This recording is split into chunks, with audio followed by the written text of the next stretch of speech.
Olá, meu povo, bom dia. Dia maravilhoso que o Senhor preparou para nós, né?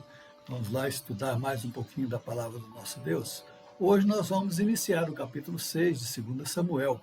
Mas que grande lição, né, nós tivemos no capítulo 5 sobre o cuidado de Deus com o seu povo. O servo de Deus nunca ele será pego desprevenido, depois o Senhor o guarda.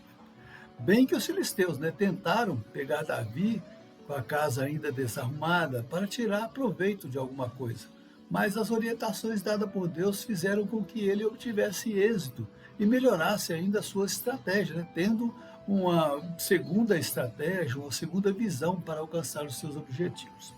Creio que agora, com os inimigos filisteus derrotados, Davi terá mais tempo para cuidar das suas coisas e organizar melhor a sua casa e a casa do Senhor. E é justamente isso que vemos nos versos iniciais aí do capítulo 6, quando Davi decide restaurar Sião, que é o lugar de adoração de Deus.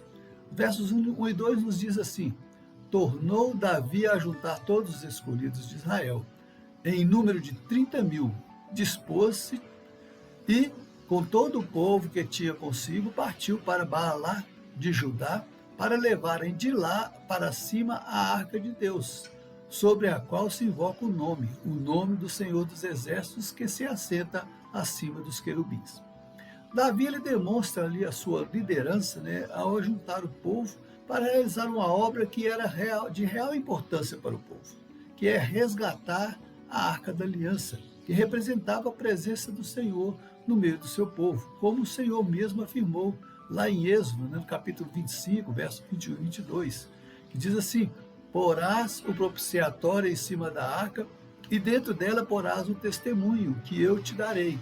Ali verei a ti, e de cima do propiciatório, no meio dos dois querubins que estão sobre a arca do testemunho, falarei contigo, acerca de tudo o que eu te ordenar para os filhos de Israel. A confiança do povo, então, deveria ser resgatada, pois assim teriam mais condições de lutar contra os inimigos, sabendo que a presença do Senhor estava com eles, representada pela arca. É certo que, com o passar do tempo, né, e a convivência com outros povos, o homem perdeu a sua confiança plena em Deus, levando-o a adorar outros objetos, substituindo Deus por imagens criadas por mãos humanas, causando então aquele afastamento de Deus, né, que houve até o silêncio de Deus por 400 anos, né, do seu povo, até que Jesus veio, né, e foi enviado, e após a sua morte houve a ressurreição. E o próprio Jesus afirma que estaria no meio do seu povo, retornando a presença de Deus no nosso meio, mas como uma condicionante, né? O povo escolhido agora é aquele que crê no sacrifício de Jesus e o aceita como o único e suficiente Salvador. Só para assim, situar a nossa situação no meio dos acontecimentos. Mas voltando aqui para a busca pela a Arca da Aliança, temos que nos recordar o que vimos em 1 Samuel, no capítulo 5, quando o povo de Deus foi vencido pelos filisteus, né, e a Arca de Deus foi levada para o templo de Dagom. Contudo, aconteceram ali alguns fatos, né, e eles retiraram a arca ali do meio deles, deixando elas lá em Kiriat Jearim, aos cuidados de Eleazar. Não vou voltar nessa história, mas você pode ver isso lá nos capítulos 5 a 7 de 1 Samuel, que você vai entender esse contexto aí a respeito da tomada da Arca da Aliança. E é deste lugar que Davi vai buscar a Arca da Aliança do Senhor, fazendo um preparativo todo especial, né? Preparando um carro novo, disponibilizando uma escolta. Né? Agora tem algo interessante no final do verso 3, que diz assim: e Uzá e Aiô, filhos de Abinadab, guiavam o carro novo. A arca, ela tinha permanecido na casa de Abinadab por muito tempo, e com certeza eles cuidaram bem dela.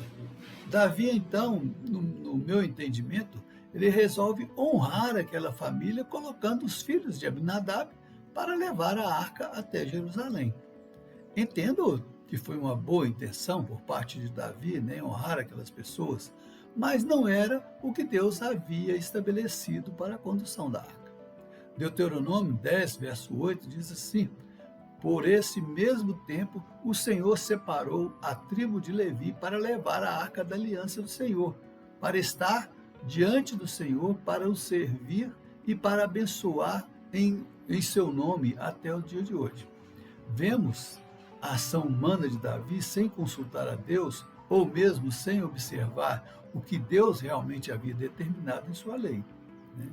Uma festa maravilhosa estava acontecendo, ali, por esse resgate, e em todo o percurso da casa de Abinadab até Jerusalém, e assim já era motivo de se alegrarem, de estar ali restaurando a Arca da Aliança para a posse de Jerusalém, pois estavam resgatando aquilo que havia sido perdido. Você não se alegra, quando você revê algo que havia perdido, ou mesmo quando você consegue completar um sonho, por exemplo, de adquirir um patrimônio?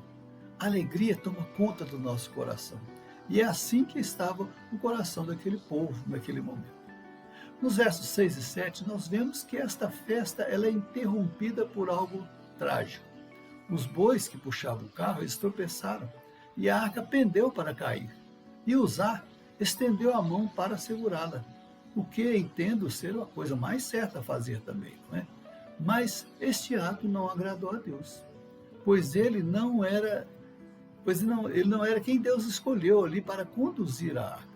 E diz o texto que ele morreu naquele instante. Podemos até pensar de como Deus foi severo, poderia apenas ter ferido ele, deixado ele com vida. Temos que entender que a palavra de Deus é sim, sim e não, não. Para Deus não há ajeitamentos, como acostumamos fazer. No capítulo 4 de Números, quando Deus estabelece os deveres para o seu povo, na parte B, lá do verso 15, você pode ver lá, diz assim: mas nas coisas santas não tocarão, para que não morram. Essas eram as recomendações para os filhos de Coate, que estavam ali para carregar as coisas de Deus. Deus, ele não volta atrás na sua palavra. No verso 9, nós vamos citar que Davi se entristeceu com aquele fato. E estudiosos comentam que a tristeza dele naquele momento ali é por sentir-se culpado pelo que aconteceu. Pois ele, como conhecedor da lei do Senhor, ele deveria ter tomado as medidas e as precauções necessárias e colocar membros da família de Levi, que eram os escolhidos de Deus para fazer aquela tarefa de levar a arca para Jerusalém. E a culpa que estava em seu coração não deixou nem que ele levasse a arca naquele momento para a sua casa ou para a casa de Jerusalém. Certamente em seu coração, Deus não iria o perdoar pelo que houve, e a sua casa poderia ser até amaldiçoada, levando-a então a arca para a casa de Obed-edom, o geteu. E vemos no verso 11 que a arca permaneceu-lhe por 3 meses naquela casa, e Deus abençoou-lhe grandemente. O que podemos tirar de proveito para as nossas vidas nesta passagem que lemos?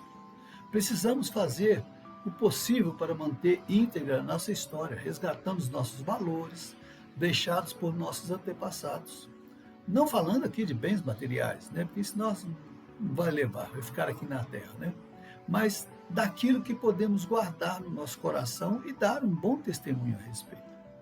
Quando observamos também as coisas materiais, podemos correr o risco de adorar as criaturas e não ao Criador. Temos sempre que ter a certeza de que a presença de Deus é constante, conosco todo o tempo, olhando tão somente para o nosso interior, sabendo que o nosso corpo é a habitação do Santo Espírito do Senhor. E a nossa vida, ela é repleta de todas as coisas, de tal maneira como nós vimos no texto, que podemos ter momentos de alegria quebrados por intensa dor. Mas isso não pode nos deixar abatidos, mas confiantes de que Deus é que está no controle de todas as coisas. É Ele que nos coordena, é Ele que nos satisfaz. Então nós podemos ter momentos alegres, momentos tristes, mas sempre confiados que o Senhor está nos conduzindo para a glória dele mesmo. Amém? Que Deus nos abençoe, que você tenha um domingo abençoado juntamente com sua família e que seja uma semana repleta de bênçãos. E até domingo que vem, se Deus assim nos permitir, um novo cafezinho. Vamos lá? Até mais, viu? Deus abençoe a sua vida.